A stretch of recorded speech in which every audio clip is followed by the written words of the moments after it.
de información desde un punto de origen a un punto de llegada. Es decir, siempre hay una persona que nos está queriendo comunicar algo, ya sea por medio de un aparato como la televisión o ya sea en una comunicación directa como cuando nos encontramos a alguien en un parque o en la escuela o en la iglesia. Siempre hay alguien que quiere iniciar esa conversación. Por lo tanto, para el ser humano, el diálogo es la principal vía de comunicación. Pero existen, además del diálogo, además de la comunicación directa, otras formas de comunicación. ¿Cuáles son esas formas de comunicación?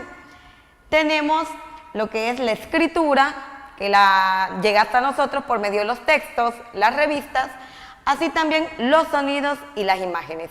Y recordando a uno de nuestros escritores muy famosos, tenemos la frase de Ernest Hemingway: ningún hombre es una isla, por ende es un ser social. No podemos estar aislados de la sociedad, de tener interacción con otras personas en todos los contextos o situaciones que se nos presenten en nuestra vida.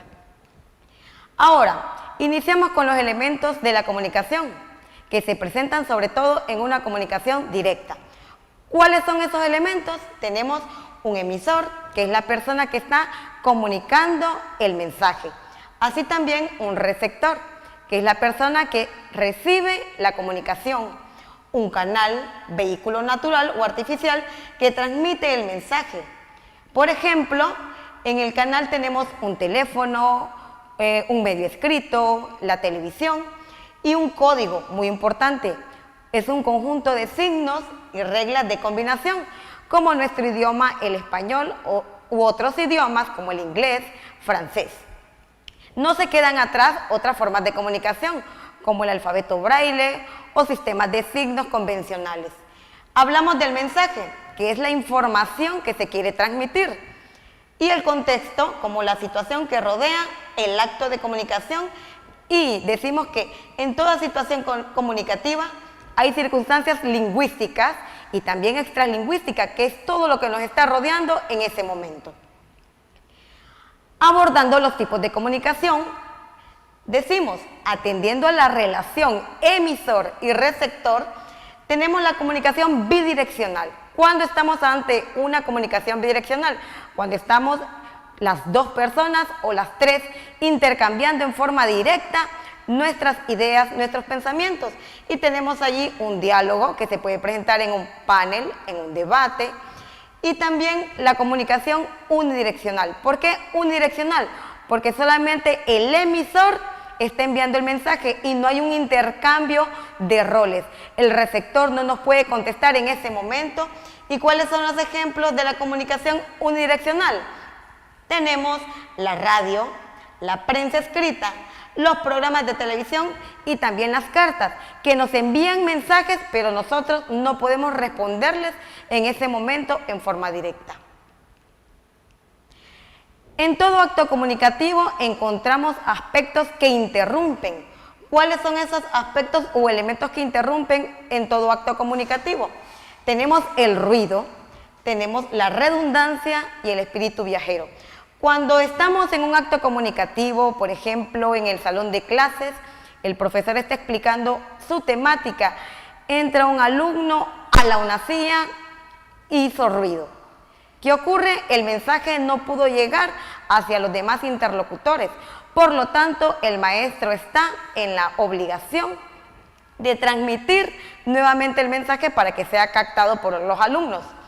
Cuando hablamos de la redundancia, nos referimos a esa repetición de palabras innecesarias y que al final no nos están comunicando nada. Y el espíritu viajero se presenta, por ejemplo, cuando se está en una exposición, los emisores están ampliamente en su mensaje, pero el receptor no está captando ninguna idea porque está pensando en otras cosas. Y para concluir, decimos que toda comunicación es un acto de responsabilidad y por lo tanto merece respeto tanto del emisor y del receptor, porque es un diálogo muy importante. Tenemos ahora un ejemplo de un diálogo donde vamos a identificar los elementos de la comunicación. Tenemos el mensaje. Pedro le dice a Ana por teléfono: tomaré el autobús de las 4. Vamos a identificar quién es el emisor. ¿Quién nos está transmitiendo el mensaje? Pedro. Pedro le está diciendo a Ana que va a llegar a las 4. Por lo tanto, ese es el mensaje. Tomaré el autobús de las 4. Luego tenemos el canal, que es el medio por el cual Pedro se comunicó con Ana. Y decimos que es un soporte material por el que se ha circulado el mensaje. ¿Y cuál ha sido ese aparato? Un hilo telefónico, un celular o cualquier otro medio. Tenemos el receptor. ¿A quién le habló Pedro? Le habló a Ana. Y el código, que se refiere al conjunto de signos y reglas que conoce el emisor y el receptor. ¿Por qué dice que conoce el emisor y el receptor? Porque si no lo conoce uno de ellos, no se puede dar la comunicación. Y en este caso ellos comparten el español, la gramática española. Al final tenemos el contexto. ¿Qué es el contexto? Es el conjunto de términos, es decir, palabras, vocablos, que facilitan la comprensión del mensaje. En el caso de la palabra autobús, nos está aclarando el verbo tomar, que significa viajar. Tenemos también otros tipos de comunicación, que son muy importantes también. Hablamos de la comunicación visual, de la comunicación escrita, de la comunicación auditiva. Si se han fijado, para realizar un acto comunicativo o para poder comprender, necesitamos de nuestros sentidos, tanto la lengua, la vista y el oído. Nos vamos a detener un poco en la comunicación visual. En la comunicación visual, todos los gestos, los movimientos y las imágenes buscan transmitirnos algo, un mensaje. En este caso, la imagen nos está comunicando que guardemos silencio, que nos mantengamos sin hacer ningún movimiento porque se está trabajando en algo. Para el caso, si visitamos una biblioteca, se nos pide por favor que estemos callados, que guardemos el silencio porque hay personas que están leyendo o están concentradas realizando algún material. En la comunicación escrita, allí tenemos todo lo que son los textos, ya sean periódicos, revistas, libros, catálogos, que nos están comunicando determinados mensajes. Y finalmente hablamos de la comunicación auditiva. Si se fijan en las imágenes, tenemos una nota musical y así también tenemos una ambulancia.